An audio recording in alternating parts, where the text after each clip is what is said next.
Welcome to Great Day Houston, everyone. All right, so besides Bayou City, Space City, Clutch City, and H-Town, Houston has another nickname, Foodie Capital of America. When you think of fine dining, you probably picture a restaurant with elegant ambiance, gourmet cuisine, and highly trained staff led by some of the best chefs.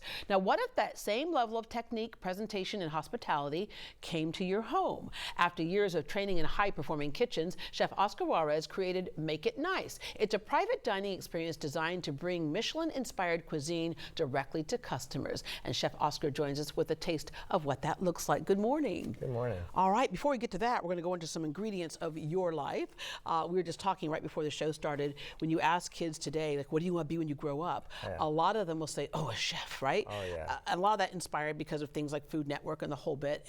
But what they're looking at is the fun parts. There are so many different parts to this, and we'll go through some of them with you.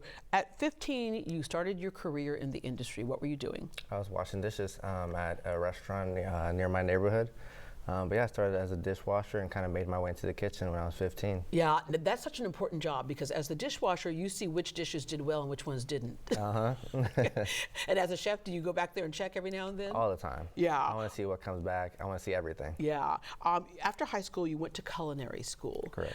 Which that is another thing sometimes people don't understand. It's like when you get your training, there are some people who get the training just by going through the business. But in culinary school is where you learn the business. Correct. You learn the fundamentals. I was doing both. I was working in the industry and in school, so whatever I learned in school, I would apply at work, and same thing backwards. So it was the best of both worlds. Yeah. It was a good experience. Because you learned those good things, but then you also can incorporate your own creativity.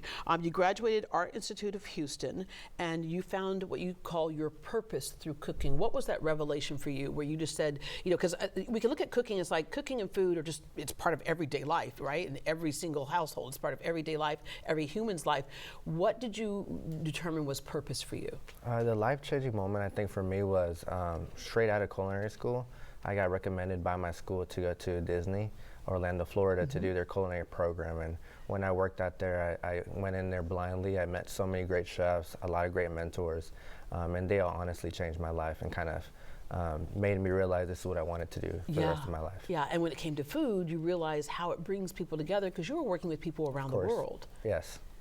We were in Florida working with chefs from all over the world, cooks, people, and seeing different cultures, seeing the different foods. It was beautiful. So that's kind of how I work myself. Like, I love to travel, and most of my food comes from my travels and my stories through my food. Yeah, and there are so many opportunities when it comes to being a chef. We oftentimes look at, obviously, the restaurants, but there are different parts of being a chef. You worked in luxury hotels. Yes, I worked at the Post Oak Hotel. I worked at Le Jardin in Houston. I worked at some of the busiest properties in Disney Orlando. I did the longest running Food and Wine Festival at Epcot. The Food and Wine Festival was about 93 days. It was the longest running in the country.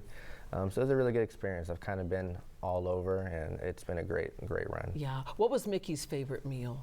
Oh my God. just say cheese. Say cheese. All right.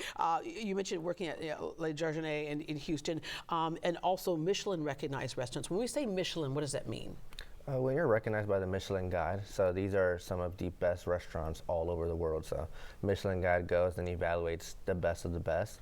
And I love to, follow that guideline and follow those techniques and specs. And so a lot of those restaurants I've worked at are Michelin recognized. So kind of the goal for Make It Nice is to bring that kind of technique and cuisine into the comfort of your own home. You also learn to work under pressure. Like, I think from some of the reality shows, we've been able to see 100%. Behind the house, right? The back of the house, where what's happening in the kitchen, everything's all nice and calm outside and out front. But it's chaos. But organized chaos. Organized chaos. A lot of pressure, but it's beautiful. It's like an orchestra. It all comes together really nicely. And something I learned in my career is when you go to some of the best restaurants, it's silent in there. Yeah. It's silent. Everyone is focused. So I love that. Yeah. All right. Your new role as executive sous chef at Mac Allen's is a new concept opening in River Oaks. Correct. All right. In the meantime, as you mentioned, Make It Nice. So we all, if you've been to a fine dining restaurant, you love that, but you've made it an opportunity for people to bring that into their home and kind of recreate that whole thing. And we've done it right here on the Great Day Houston set. Now, we get more elegant inside your home than we will on our set right here. But how did you come up with this idea? The idea came from a lot of my friends would always host parties, and they would always ask me to go cook for them. And just honestly wanting to be able to bring this kind of food into people's homes. You know, I think the idea mostly stems from a lot of people will just don't have time to go out to a restaurant and book a reservation 6 to 8 months ahead of time. And with me, you know, you can book me and I can go into your home and we talk one time, and the menu is tailored to you. You know, it's customized for you based on your preferences. Yeah, because you like. won't get that just going to any fine dining Correct. restaurant, right? So and the nice thing about it custom. being in your home, especially if it's a special occasion, proposals, I'm sure you've done all kinds of different things like that. All right, what do we have right here? So it's going to be our braised short rib for me. Right? Yes, so this is going to be our braised short rib with a guajillo liqueur, corn and poblano succotash, lime pickled onions, and then a little bit of jalapeno and lime foam. That is so good. Oh, that's so good. And kind of the idea is that you should be able to, with your fork, you know, just kind of let it fall off the bone. So it's a Wagyu bone-in short rib, really great product. So a lot of my pride comes from, you know, sourcing the best ingredients, the best of the best. So we provide the best techniques, the best everything. Yeah. But yeah. You were using your knife and your fork. I just used my fork. It was so tender.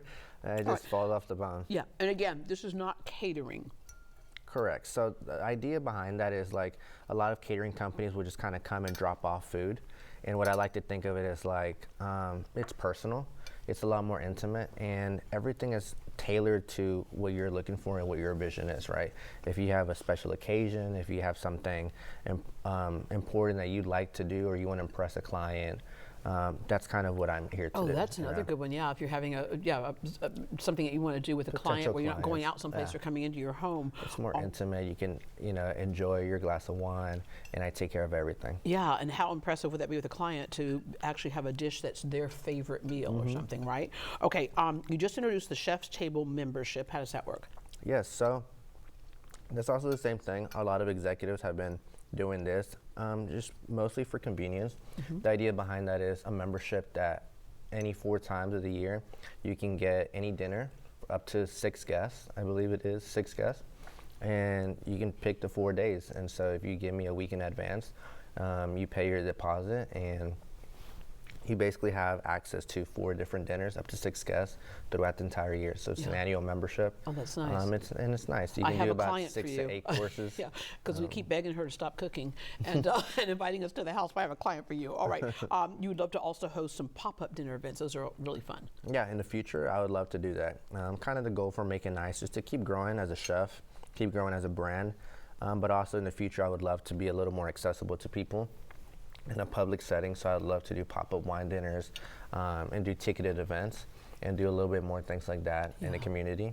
Let me round out with, for all those kids out there who are saying, when I grow up, I want to be a chef, what's your best advice to them? Keep your head down and work hard. You know, don't quit. Just be organized, work hard, and stay consistent. Yeah. All right. This is so good. Thank you. Thank you so much. To learn more about Chef Oscar and Make It Nice, visit greatdayhouston.com and we'll connect you.